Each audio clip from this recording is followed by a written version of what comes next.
उपस्थित हो चुकी हैं। राहुल गांधी जिंदाबाद, राहुल गांधी जिंदाबाद, प्रियंका गांधी जिंदाबाद, प्रियंका गांधी जिंदाबाद।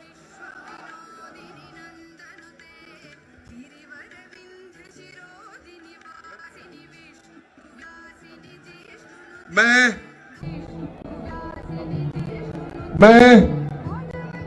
अब आप सबको संबोधित करने के लिए हमारे छत्तीसगढ़ के मुख्यमंत्री जो किसानों की लड़ाई और उनका हक दिलाने का प्रयास कर रहे हैं, मैं आदरणीय भूपेश बघेल जी को आमंत्रित करता हूं कि वो सभा को संबोधित करने का करें।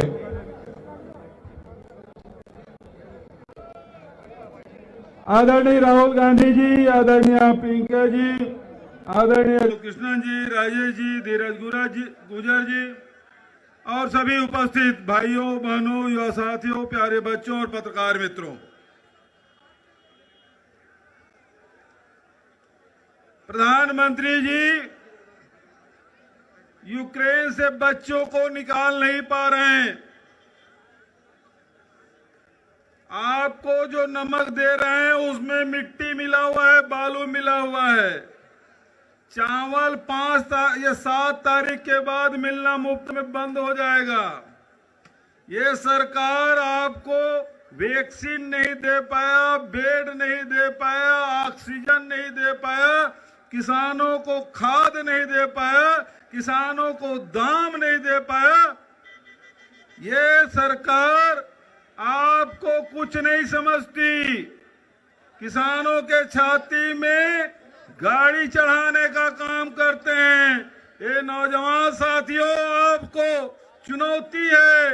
आपके सरकार नौकरी नहीं देती, आपके पीठ में प्रयागराज में लाठियां बरसा रहे हैं। यदि ये आपको नौकरी देते, किसानों को दाम देते, महिलाओं को सम्मान देते, तो प्रधानमंत्री को 1 हफ्ता बनारस में रुकना नहीं पड़ता।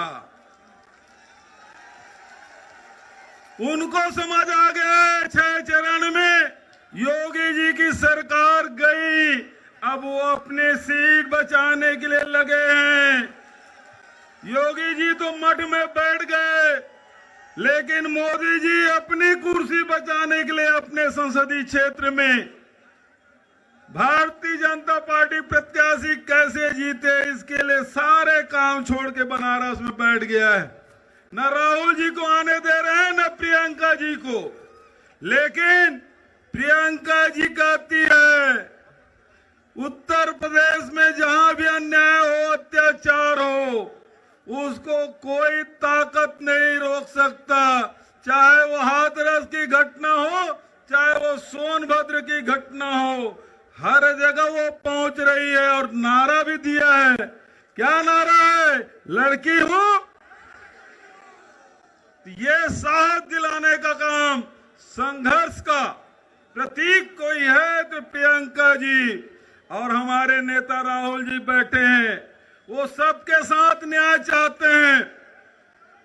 वो किसानों के जेब में पैसा डालना चाहते हैं, मजदूरों के जेब में पैसा डालना चाहते हैं, नौजवानों को नौकरी देना चाहते हैं। मैं छत्तीसगढ़ से आता हूं। 2018 में राहुल जी गए और उन्होंने कहा छत्तीसगढ़ के किसानों से, आप सरकार बनाइए, छत्तीसगढ़ में 10 दिन के भीतर में किसानों के कर्ज माफ होंगे, 2500 रुपया क्विंटल में धान खरीदा जाएगा, 4000 प्रति मानक बोरा से तेंदूपत्ता खरीदा जाएगा, 35 किलो हर परिवार को 400 यूनिट तक बिजली बिल आधा मिलेगा। छत्तीसगढ़ की जनता ने विश्वास किया राहुल जी पर, 3/4 बहुमत से सरकार बनी। 10 दिन नहीं लगा, 10 घंटा नहीं लगा, 2 घंटे में राहुल कांग्रेस की सरकार ने 19 लाख किसानों के 9000 करोड़ रुपया माफ किया। 2500 रुपया क्विंटल में धान खरीदी हो रही है छत्तीसगढ़ में। 5 लाख लोग माफ किया। 2500 रुपया क्विंटल में धान खरीदी हो रही है छत्तीसगढ़ में। 5 लाख लोगों को सरकारी नौकरी मिल गई है छत्तीसगढ़ में केवल 3 साल में। हमारा प्रदेश छोटा, फिर भी 5 लाख लोगों को। ये कांग्रेस की सरकार है छत्तीसगढ़ में, जो आम जनता के जेब में पैसा डालने का काम करती है। गुजरात मॉडल फेल हो गया दोस्तों, कांग्रेस का छत्तीसगढ़ मॉडल आज देश में चर्चे में है। ये छुट्टा जानवरों से छुटकारा पाना है तो मोदी और योगी के डबल इंजन को फेल करना होगा, तभी आपको ये छुट्टे जानवर से छुटकारा मिलेगा। तो मैं आपसे कहना चाहता हूं, आप 25 रुपया चाहते हैं कि नहीं चाहते हैं? धान की कीमत, गेहूं की कीमत चाहते हैं ना? यहाँ किसानों का ऋण माफी होना चाहिए ना? यहाँ नौजवानों को 20 लाख लोगों को रोजगार मिलना चाहिए ना? 10 लाख रुपए तक के सबका इलाज मुफ्त होना चाहिए ना? महिलाओं को 3 सिलेंडर मिलना चाहिए ना साल में? तो आइए प्रियंका जी और राहुल जी के साथ कांग्रेस की सरकार बनाइए और आप अपने जीवन में खुशहाली पाएंगे। मैं आपसे कहता हूं कि जोरदार नारा लगा के मैं बात समाप्त करूंगा, आप साथ दीजिएगा। कांग्रेस पार्टी, सोनिया गांधी, राहुल गांधी, प्रियंका गांधी जिंदाबाद, प्रियंका गांधी जिंदाबाद। जय हिंद, जय कांग्रेस। अब मैं आपके लोकप्रिय प्रत्याशी अजय राय जी को आमंत्रित करता हूं, स्वागत भी करें और स्वागत में 2 शब्द भी कहें। अजय राय जी।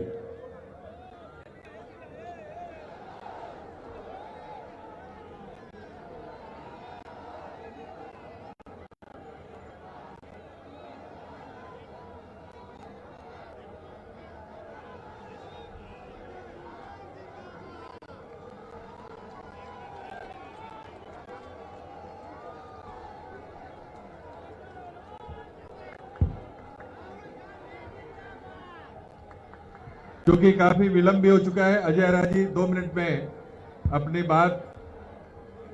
अजय राय जी।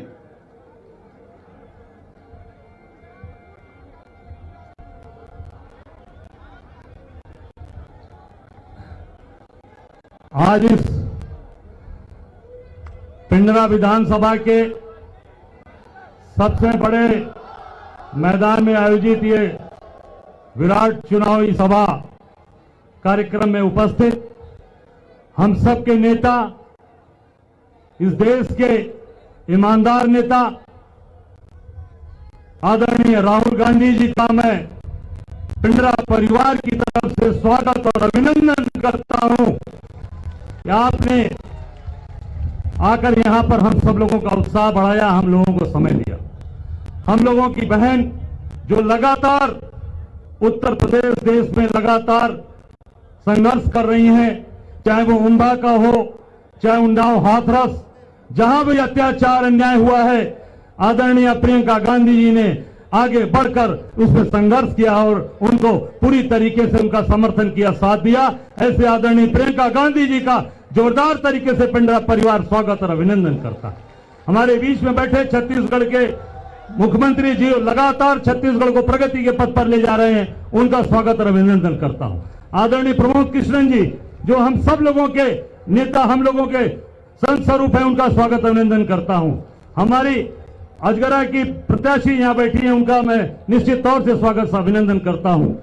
आज राजेश तिवारी जो हमारे प्रभारी, सभी जितने वरिष्ठ हमारे यहाँ पे उपस्थित लोग हैं, हमारे यहाँ कार्यकर्ता, हमारे साथी, हमारे सभी पिंडरा परिवार के सदस्यगण, जो आप सब लोगों ने हमें अवसर दिया सेवा करने का 96 से हम लगातार 25 साल आपके बीच में दिन रात करके सेवा किया और लगातार चाहे वो दवा हो, इलाज हो, अस्पताल हो, घर से लेकर घाट तक जहां भी अजय राय को आपने आजमाया, अजय राय आपके साथ खड़ा रहा, कहीं पीठ नहीं दिखाया। चाहे विधायक रहा, चाहे पूर्व विधायक के रूप में भी कभी पीछे नहीं हटा हूं। आप सब लोगों की अब बारी है। 7 तारीख को पूरी ताकत के साथ आपको अपने भाई अपने बेटे को पिंडरा परिवार से अपना एक सदस्य चुनकर विधानसभा के अंदर भेजना है।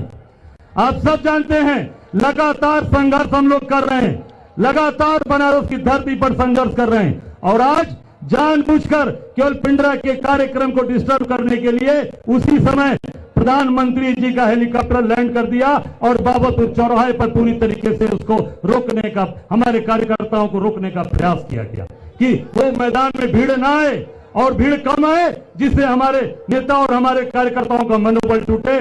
पर मैं दावे के साथ कह सकता हूं आदरणीय राहुल जी, प्रियंका जी, कि पिंडरा ये परिवार आपको कांग्रेस की एक सीट जीत कर देने जा रहा है 10 तारीख को 10 बजे। या देखिएगा हिंदुस्तान का न्यूज चैनल चिल्लाएगा कि पिंडरा में आपका प्रत्याशी, आपका भाई भारी मतों से चुनाव जीत कर जा रहा है, क्योंकि हमने लगातार सेवा की है, हमने लगातार लोगों का साथ दिया है, झूठ नहीं बोला, लोगों के साथ कभी बेईमानी नहीं की। और विकास के नाम पर आपको बता देना चाहता हूं, यहीं पर यूपीएसआईडीसी एक फैक्ट्री के अंदर पूरा लगा, अभी कुछ दिन पहले यहां पर प्रधानमंत्री जी आकर शिलान्यास किए, वो अमूल की फैक्ट्री मेरे द्वारा लाई गई है। 30 जनवरी 2014 को यूपीएसआईडीसी और अमूल के साथ, बनासकांठा के साथ यहां पर उसका समझौता हुआ और उस समझौते के तहत किसान की जमीनों की मुआवजा नहीं मिला, वो कोर्ट चले गए, कोर्ट में स्टे हो गया और स्टे उसमें किसानों को मुआवजा नहीं मिला, पीएससी लगाकर जबरदस्ती जमीन ले ली गई और उस पर शिलान्यास किया गया। और यहां पर लगातार हम लोगों ने, चाहे वो व्यापार का काम हो, तहसील का काम हो, सड़क हो, बिजली हो, पानी हो, अस्पताल हो, इलाज, पुल हो, पुलिया हो, हमने लगातार काम किया है और लगातार संघर्ष कर रहे हैं। हम आप सबसे आग्रह करेंगे कि पूरी ताकत के साथ आप सब लोग अपने भाई को, अपने बेटे को चुनाव जिताकर यहां से भेजिए। बाकी काम आपका है, 7 तारीख आपका, 5 साल सेवा अजय राय लगातार करेंगे, ये आपसे वादा करता हूं, ये वचन देता हूं। अंत में अपनी तरफ से जरूर, ये महादेव की नगरी है, बाबा विश्वनाथ की नगरी में अगर भगवान विश्वनाथ का अगर स्तुति नहीं हुआ तो वो कमी रह जाएगी। बाबा का एक श्लोक अब खत्म करते हुए अपनी बात को समाप्त करता हूं। ओम त्र्यंबकम यजामहे सुगंधि पुष्टिवर्धनम उर्वारुकि बंधनात् मृत्यु मोक्षी मामृता। हर हर महादेव, हर हर महादेव, हर हर महादेव। जय हिंद। धन्यवाद राय साहब।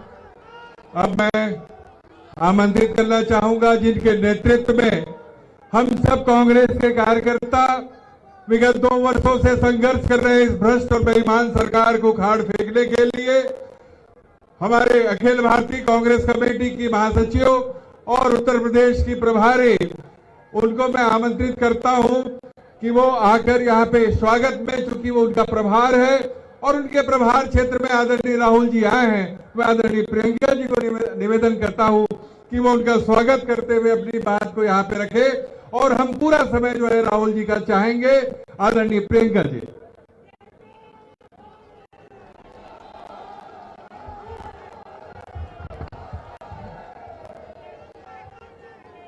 बहनों और भाइयों, मंच पर उपस्थित मेरे भाई श्री राहुल गांधी जी, कांग्रेस के पूर्व अध्यक्ष जी, छत्तीसगढ़ के मुख्यमंत्री जी श्री भूपेश बघेल जी, श्री प्रमोद कृष्णन जी, श्री अजय राय जी, हमारी प्रत्याशी श्री हेमा देवी जी, आप सबका बहुत बहुत स्वागत और आपका भी इस सभा में बहुत बहुत स्वागत। आज समय का बहुत अभाव है, देर हो गई है, आप इंतजार भी काफी समय से कर रहे हैं, इसलिए मैं आज भाषण नहीं दूंगी। सिर्फ इतना कहूंगी कि काशी की इस पवित्र धरती पर जो शहीदों की धरती है, जिस धरती से धर्म का शंखनाद हुआ, उस धरती पर आज मैं अपने भाई श्री राहुल गांधी जी का स्वागत करते हुए बहुत खुश हूं और मुझे बहुत गर्व हो रहा है। चुनावी सभा है, अजय राय जी आपके प्रत्याशी हैं, आप इनको अच्छी तरह से जानते हैं, आपके उत्साह से भी ये समझ में आ रहा है। और इन्होंने दिन रात आपके लिए काम किया। इनको भारी बहुमत से जिताइए। जितनी भी बाधाएं इनके सामने डाली जाती हैं भाजपा द्वारा, दूसरी पार्टियों द्वारा, उन सब बाधाओं को तोड़कर जिस तरह से यहाँ आप आ जाए हैं, उनको तोड़ते हुए आप इनको भारी बहुमत से जिताइए, तो आपके क्षेत्र में विकास होगा। सिर्फ एक आग्रह करते हुए फिर मैं राहुल जी का स्वागत करूंगी और उनको मंच दूंगी कि वो आपको संबोधित करें। आपसे सिर्फ एक आग्रह है कि आप नेताओं को राजनीतिक दलों को पहचानें, उनको पहचानिए, उनकी नीयत और उनकी नीतियों को पहचानिए। ये देखिए कि आपके लिए उन्होंने किया क्या और क्या करने जा रहे हैं, किस आधार पर आपका वोट मांगा जा रहा है, इसको अच्छी तरह से पहचानिए। मेरी शिकायत है उत्तर प्रदेश की जनता से, जहां जहां जाती हूं मैं ये शिकायत करती हूं कि आप लोगों ने नेताओं को एक बहुत बुरी आदत दे दी है। जब 5 सालों में आप उनको जवाबदेह नहीं बनाते, उनके मन में ये मानसिकता आ गई है कि धर्म के आधार पर, जाति के आधार पर आपसे वोट मिल जाएगा तो काम करने की कोई जरूरत नहीं है। ये मानसिकता आपको बदलनी है। इसी मानसिकता की वजह से आज आपके सामने नेता आकर कुछ भी कह लेते हैं, लेकिन आपकी समस्याओं की बात नहीं करते। आपकी बड़ी बड़ी समस्याएं हैं। राजनीति का मकसद होना चाहिए कि इन समस्याओं का हल कैसे हो, आपकी सेवा होना चाहिए। सबसे बड़ा धर्म हर नेता का, हर राजनीतिक दल का सबसे बड़ा धर्म यही होता है, सेवा। तो जो आपकी सेवा करता हो, जो ईमानदारी से आपके लिए काम करता हो, जो आपके सामने सच्चाई पेश करता हो, उसी का समर्थन करिए। मैं जानती हूं कि आप जागरूक हैं। आप इस चुनाव में सोच समझकर पूरी जिम्मेदारी से अपना वोट देंगे। इसी के साथ मैं राहुल जी को मंच पर बुलाती हूं कि वो आपको संबोधित करें। धन्यवाद।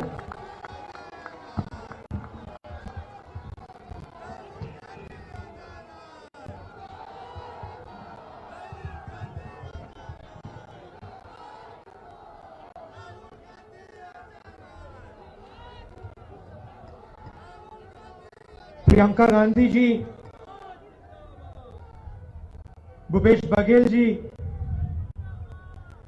आचार्य प्रमोद जी, भैया मारो मत उसको,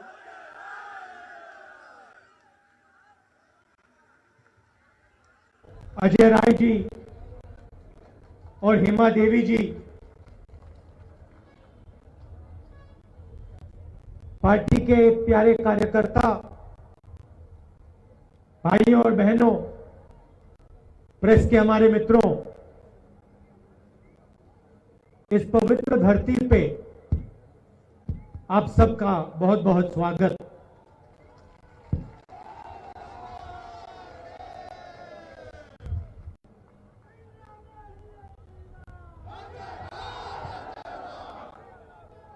भैया मारो मत उसको।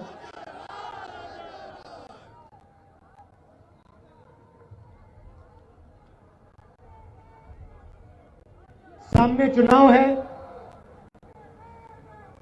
उत्तर प्रदेश को अपनी सरकार बनानी है। आपको अपने भविष्य के बारे में एक बहुत बड़ा निर्णय लेना है। उत्तर प्रदेश किस रास्ते पे चलेगा? अलग अलग पार्टियां हैं। एक तरफ बीजेपी, समाजवादी, कांग्रेस, बीएसपी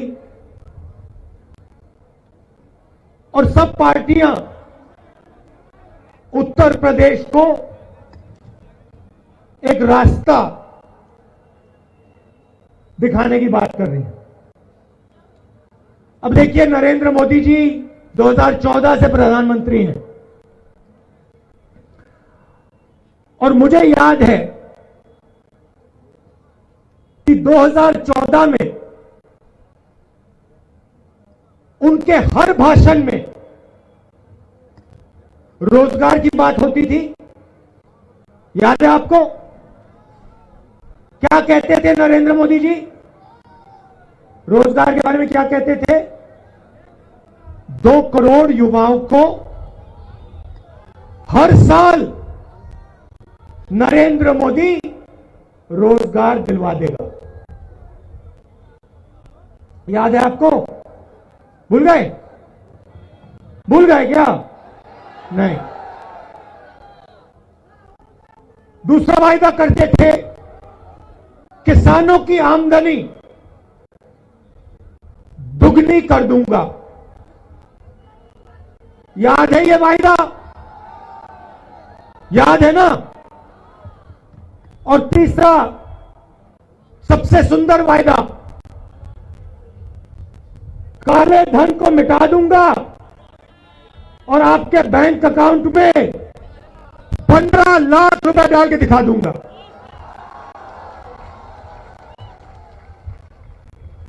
मैं आपसे सवाल पूछना चाहता हूं, इस चुनाव में नरेंद्र मोदी के भाषण में वो रोजगार की बात क्यों नहीं करते?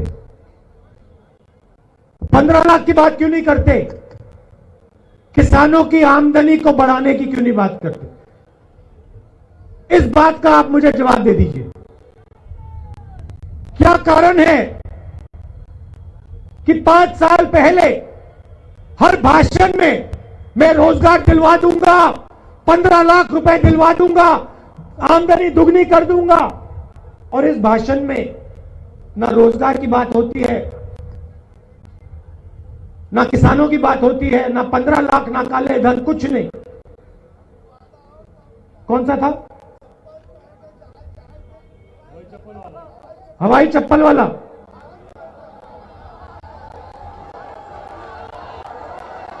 नहीं भैया, भैया भैया, एक सेकंड, मुझे याद नहीं है कौन सा वायदा था ये। हवाई जहाज में बैठेंगे हवाई चप्पल पहन के। भाई और बहनों, नरेंद्र मोदी जी ने कितने करोड़ रुपए का हवाई जहाज खरीदा? कितने का खरीदा? उसमें भैया यूपी के चप्पल वाले कोई नहीं बैठ सकते, वो अलाउ नहीं है। एसपीजी वाले घुसने नहीं देते। तो देखिए, प्रियंका ने कहा कि धर्म की बात करते हैं। प्रियंका ने कहा कि राजनीतिक पार्टियां आती हैं और धर्म की बात कर जाती हैं। ये जो धर्म है, हिंदू धर्म, ये क्या है? मैं आपसे पूछना चाहता हूं, जब हम शिव जी की बात करते हैं, भगवान राम की बात करते हैं, कृष्ण भगवान की बात करते हैं, महाभारत की बात करते हैं, रामायण की बात करते हैं, तो हम किस बात की बात करते हैं? किस चीज के बारे में हम बात करते हैं?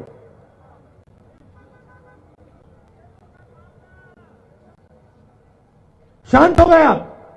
आपको मालूम ही नहीं?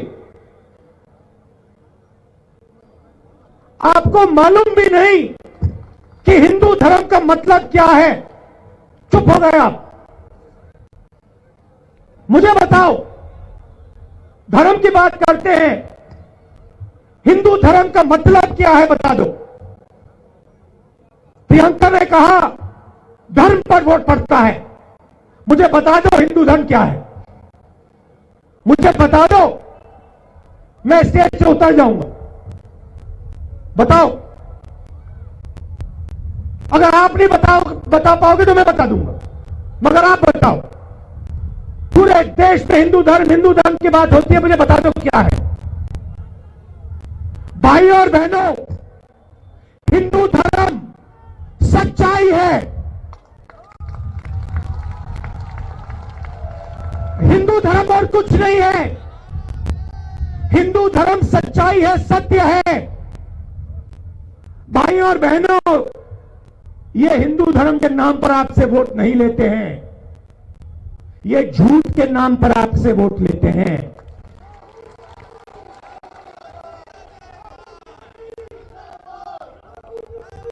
हमारे धर्म में कहीं नहीं लिखा, हमारे धर्म में कहीं नहीं लिखा कि देश की जनता के सामने जाओ, सामने जाओ और लाखों करोड़ों लोगों को झूठ बोलो। धर्म में कहीं नहीं लिखा, मैंने नहीं पढ़ा। मैंने महाभारत पढ़ी है, मगर मैंने ये नहीं सुना। रामायण पढ़ी है, मगर मैंने ये नहीं सुना कि काशी में आकर, शिव जी की जमीन पर आकर झूठ बोलो। मैंने कहीं नहीं पढ़ा। पता नहीं, शायद आपने पढ़ा होगा, आपने पढ़ा होगा। शायद मैं अपने धर्म को नहीं समझा, शायद आप लोग समझ गए, शायद मैं नहीं समझा। मगर मैंने, हिंदू धर्म छोड़ो, मैंने किसी भी धर्म में यह नहीं सुना कि झूठ बोलो। मैंने कभी नहीं सुना। तो मैं अपनी बहन को कहना चाहता हूं, यहां पे धर्म पर वोट नहीं लिया जा रहा है, यहां पर झूठ पर वोट लिया जा रहा है।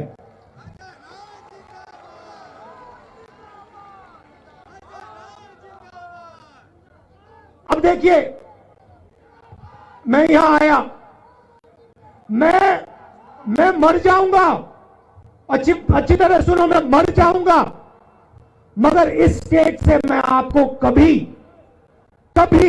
ये नहीं कहूंगा कि 15 लाख रुपए बैंक अकाउंट में डाल दूंगा। आपको अच्छा लगे ना लगे, मुझे कोई फर्क नहीं पड़ता। मैं आपकी इतनी इज्जत करता हूं कि मैं आपके मुंह पर झूठ नहीं बोल सकता हूं। नरेंद्र मोदी जी आते हैं, हमारे प्रेस वालों को दबा के रखा हुआ है, ये बेचारे पूछ नहीं पाते हैं,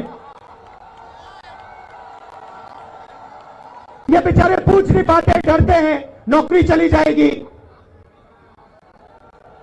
रोजगार चला जाएगा, रोजगार चला जाएगा। पूरे देश का रोजगार चला गया। भैया आप भी छोड़ दो अपना रोजगार। तो मेरा कहना है, मोदी जी आते हैं, झूठ बोल जाते हैं और फिर कहते हैं मैंने हिंदू धर्म की बात की, मैं हिंदू धर्म की रक्षा करता हूं।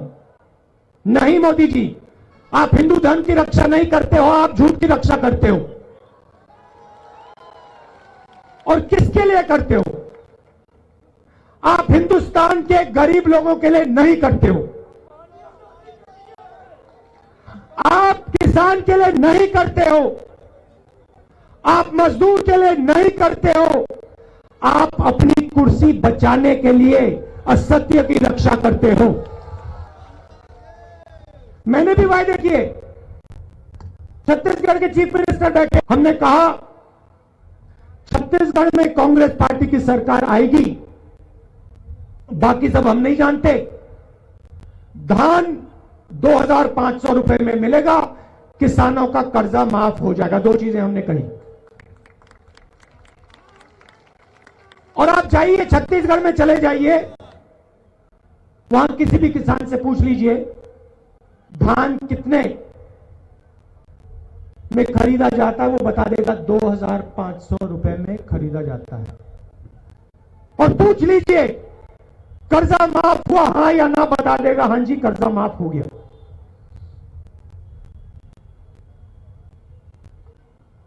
आप देखिए किस प्रकार का ड्रामा चलता है। यूक्रेन में युद्ध हुआ, हिंदुस्तान के हजारों युवा यूक्रेन में यूनिवर्सिटी में पढ़ते थे, वहां युद्ध शुरू होता है, हमारे हजारों युवा आज यूक्रेन में फंसे हुए हैं,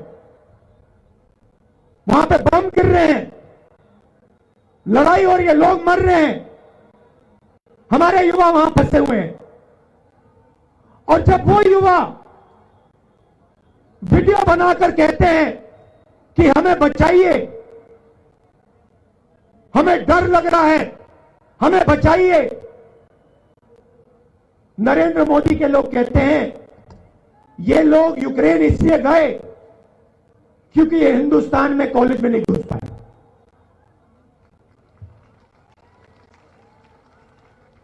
ये यहां फेल हो गए इसलिए वो वहां चले गए। क्या ये हिंदुस्तान के युवा नहीं है? क्या ये हमारे नहीं है? क्या आपकी जिम्मेदारी नहीं बनती? इनकी रक्षा करने की जिम्मेदारी, इनको वापस लाने की जिम्मेदारी आपकी नहीं है क्या? तो कोई ना कोई बहाना ये लोग बना देते हैं, कोई ना कोई बहाना बना देंगे। कोरोना का समय आया, एक ही दुनिया में एक ही प्रधानमंत्री ने अपने जनता से कहा, भाइयों और बहनों, वायरस आया है, थाली बजा दो, थाली बजा दो, थाली बजा दो, वायरस भाग जाएगा। क्या ये सच बोला? ये सच्चाई थी क्या? मैंने बोला, पार्लियामेंट में बोला, लाखों लोग मरेंगे, तैयारी कीजिए, ऑक्सीजन सिलेंडर, वेंटिलेटर, इन चीजों को तैयार करिए, अस्पतालों को तैयार करिए। बीजेपी के लोग कहते हैं राहुल डरा रहा है। और फिर लाशें तो आपने देखी ना, गंगा में लाशें तो आपने देखी ना, अजय राय जी दिखे ना, भाजपा के लोग दिखे आपको? पहले कहते हैं थाली बजाओ, उसके बाद कहते हैं भाइयों बहनों थाली से काम नहीं हुआ, मोबाइल फोन की लाइट जला दो।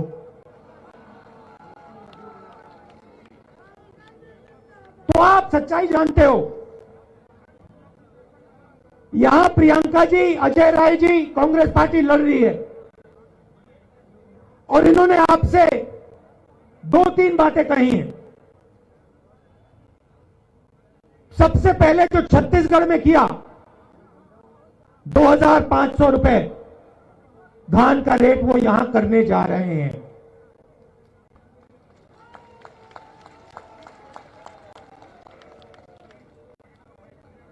मगर आपके सामने सबसे बड़ी समस्या, आप बताओ भैया क्या है? उत्तर प्रदेश के सामने सबसे बड़ी समस्या क्या है? देखो भैया, देखो इस साइड कह रहे हैं बेरोजगार, आप क्या कह रहे हो? बेरोजगारी, महंगाई, बेरोजगारी और महंगाई। अच्छा, अब आप और छुट्टा पशु। अब देखिए, एक बात मैं आपको सीधा बता देता हूं,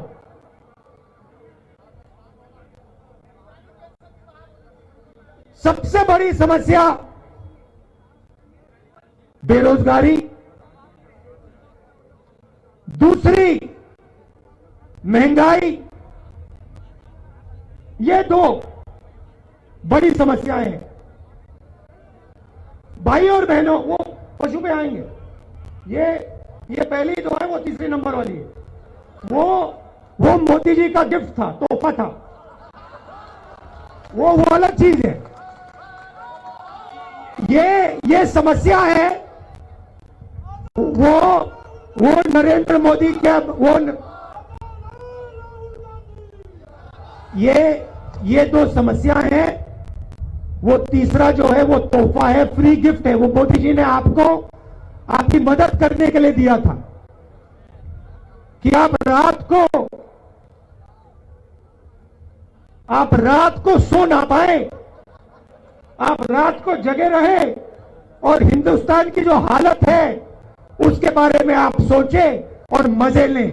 इसलिए नरेंद्र मोदी जी ने वो आपको तोहफा दिया था। मगर वो अलग बात है। देखिए, रोजगार, और मैं साफ बात बोलता हूं, उत्तर प्रदेश में आपको रोजगार नहीं मिलने वाला। भैया भैया भैया भैया डिस्टर्ब मत कीजिए। आपको उत्तर प्रदेश में, आपको अच्छा लगे ना लगे, आपको उत्तर प्रदेश में रोजगार नहीं मिलने वाला है। आप अपने बच्चों को कॉलेज भेजते हो, यूनिवर्सिटी भेजते हो, नहीं भेजते हो। जब आप भेजते हो, किसका पैसा लगता है? आपके बच्चे कहां जाते हैं, कहां पढ़ते हैं, कौन से कॉन्वेंट में? कितना लगता है? कितना देखो, 1500 रुपए महीना का लगता है। यह पैसा आपकी जेब में से निकलता है। आप अपने बच्चों को शिक्षा क्यों देते हो? शिक्षा सिर्फ रोजगार के लिए आप देते हो। आप सोचते हो कि अगर हम बच्चे को शिक्षा दे देंगे तो उसके बल पर रोजगार मिल जाएगा। ठीक है, तो अगर आप कहते हो कि शिक्षा के कारण, शिक्षा के बल पर रोजगार मिल जाएगा, तो फिर मैं आपसे पूछता हूं, भैया बताओ, रोजगार पैदा कैसे होता है, कहां से आता है? बताओ। चुप हो गए? कहां से आता है रोजगार? मैं आपको बताता हूं। हिंदुस्तान में रोजगार छोटे बिजनेस वाले, छोटे व्यापारी, मिडिल साइज बिजनेस वाले, दुकानदार और किसान पैदा करते हैं। फिर से दोहरा देता हूं।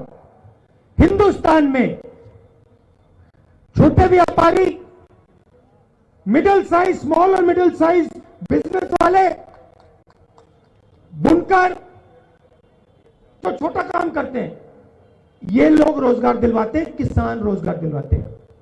भाई और बहनों, हिंदुस्तान के सबसे 2-3 बड़े उद्योगपति, अरबपति देश को रोजगार नहीं दिलवाते। सीधी बात है। अब आपको रोजगार क्यों नहीं मिलेगा? क्योंकि नरेंद्र मोदी जी ने जो डबल इंजन सरकार चलाई है, उनका डबल इंजन का मतलब दिल्ली और लखनऊ नहीं है भाइयों और बहनों। उनका डबल इंजन का मतलब है अदानी और अंबानी, वो है डबल इंजन। और उस डबल इंजन से भाइयों और बहनों, उत्तर प्रदेश में और इस देश में रोजगार पैदा हो ही नहीं सकता। आपको जो करना है कर लो, रोजगार नहीं पैदा हो सकता। अब मैं आपको बताऊंगा कांग्रेस पार्टी रोजगार यहां पैदा कैसे करेगी। कि आपका जो पैसा है, जो आप अपने बच्चों की शिक्षा में डालते हो, उस पैसे का आपको फायदा मिले, आपके बच्चों को रोजगार मिले। तरीका क्या है मैं आपको बताता हूं। सबसे पहले जो हमारे किसान हैं, जो हमारे छोटे व्यापारी हैं, स्मॉल और मीडियम बिजनेस वाले हैं, सरकार को उनकी मदद करनी पड़ेगी। जब तक किसानों के जेब में पैसा नहीं जाएगा, वो नींव है, जब तक किसानों के जेब में पैसा नहीं जाएगा, यहां पे रोजगार पैदा नहीं हो सकता। पहली बात। दूसरी बात, उत्तर प्रदेश में हर डिस्ट्रिक्ट में आप कुछ ना कुछ बनाते हो। हर डिस्ट्रिक्ट में कोई ना कोई स्पेशलिटी है, खासियत है।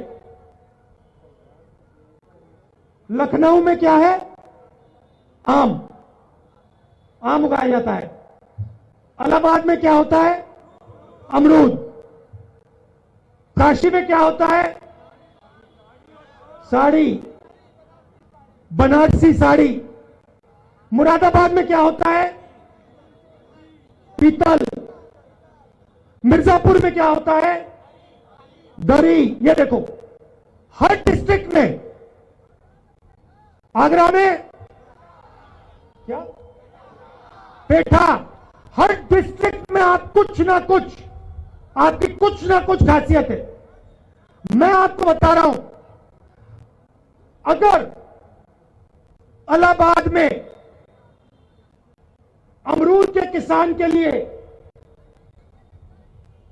फूड पार्क बना दिया गया, अमरूद को प्रोसेस करने की वहां फैक्ट्रियां लगा दी गई, तो जो आज इलाहाबाद के किसान के हाथ बंधे हैं, जो हथकड़ियां हैं वो टूट जाएंगी, उतर जाएंगी। तो कांग्रेस पार्टी क्या करेगी? हर डिस्ट्रिक्ट में जाएगी, सवाल पूछेंगे, भैया काशी में क्या खासियत है? बनारसी साड़ी। और जो हमारे जो बनारसी साड़ी का काम करते हैं, उनसे जाकर हम बात करेंगे और उनसे कहेंगे भैया आपको क्या चाहिए? लोन की जरूरत है, मदद की जरूरत है, हम आपके लिए क्या करें? और यूपी के हर डिस्ट्रिक्ट से लोग कहेंगे भैया यहां पे फूड प्रोसेसिंग प्लांट की जरूरत है, यहां पे हम पीतल का काम करते हैं, हमें इस प्रकार की मदद की जरूरत है, और वहां हम पैसा डालेंगे। और इस प्रकार यूपी के हर डिस्ट्रिक्ट में रोजगार मिलना शुरू हो जाएगा। आपने बनारसी साड़ी की बात की, आपने बात बोली मेड इन बनारस, सही बात। आपने कहा बनारसी साड़ी है मेड इन बनारस। भाई और बहनों, आजकल साड़ी चाइना में बन रही है, चाइना में बन रही है। मैं चाहता हूं कि ये जो मेड इन चाइना शब्द हैं, ये मेड इन चाइना को चाइना मिटा के मेड इन बनारस लिख दे वहां पे, और उठा के बनारस की साड़ियों को चाइना तक पहुंचा दे। ये हम करना चाहते हैं। अब यहां हो क्या रहा है? कभी समाजवादी पार्टी आती है, उनको तो आप जानते हो, मुझसे बेहतर आप उनको जानते हो। पुलिस स्टेशन में वो क्या करते हैं, गुंडागर्दी क्या करते हैं, क्या होता है, उनको जानते हो, मुझसे बेहतर जानते हो। वो पहले एक और पार्टी हुआ करती थी, क्या नाम था उसका? बीएसपी। वो तो गई, खत्म हो गई। वो अब बीजेपी की बी टीम हो गई है। बी टीम हो गई ना, बी टीम हो गई है। तो अब यहां पे अजय राय जी हैं, कांग्रेस पार्टी है, और प्रियंका जी हैं। हम आपसे यहां झूठ बोलने नहीं आए हैं, मगर हम काम करवाना जानते हैं। हमने मनरेगा दिलवाया, किसानों का कर्जा माफ किया, राजस्थान में आपने बात बताई हमें पेंशन की। हम काम करना जानते हैं, और हम काम करवाना भी जानते हैं। तो आप यहां हमारे कैंडिडेट्स को जिताइए। और जो उत्तर प्रदेश की जगह है, देखिए हमारा परिवार भी इलाहाबाद का है, हम भी यूपी के हैं।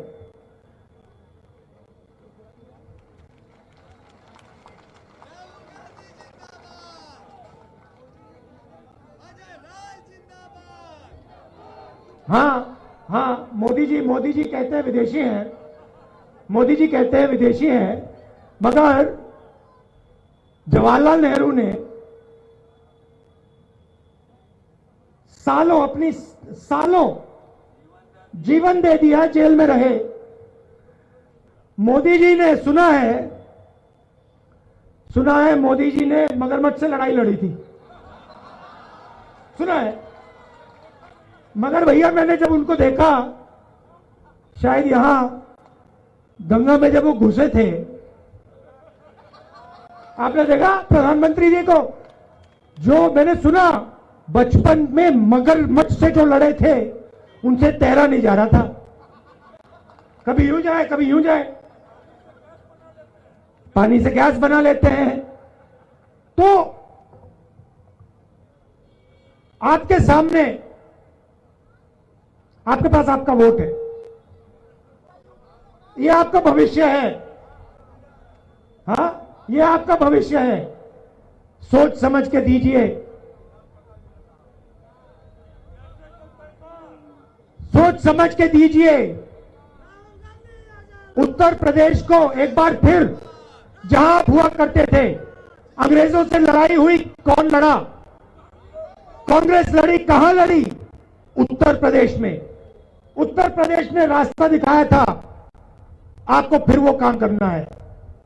आप जाते हो, कभी महाराष्ट्र जाते हो, कर्नाटक चले जाते हो, हरियाणा चले जाते हो, पंजाब चले जाते हो, मजदूरी करते हो, उत्तर प्रदेश में रोजगार नहीं मिलता। समय आ गया है, उत्तर प्रदेश को बनाने का समय आ गया है, उत्तर प्रदेश में रोजगार दिलवाने का समय आ गया है। टाइम जाया मत कीजिए, कांग्रेस पार्टी को वोट दीजिए। आप सबका दिल से बहुत बहुत धन्यवाद। और प्रियंका जी, अजय राय जी और कांग्रेस पार्टी के कार्यकर्ताओं से मैं कहना चाहता हूं, मैं आपको बधाई देना चाहता हूं कि आपने पूरा दम लगाकर उत्तर प्रदेश में लड़ाई लड़ी। बहुत बहुत धन्यवाद। जय हिंद।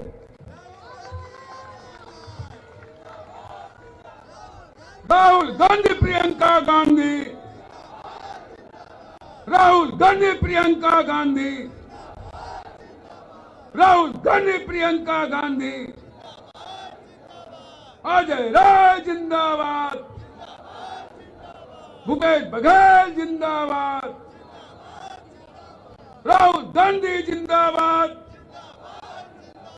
राहुल गांधी, प्रियंका गांधी।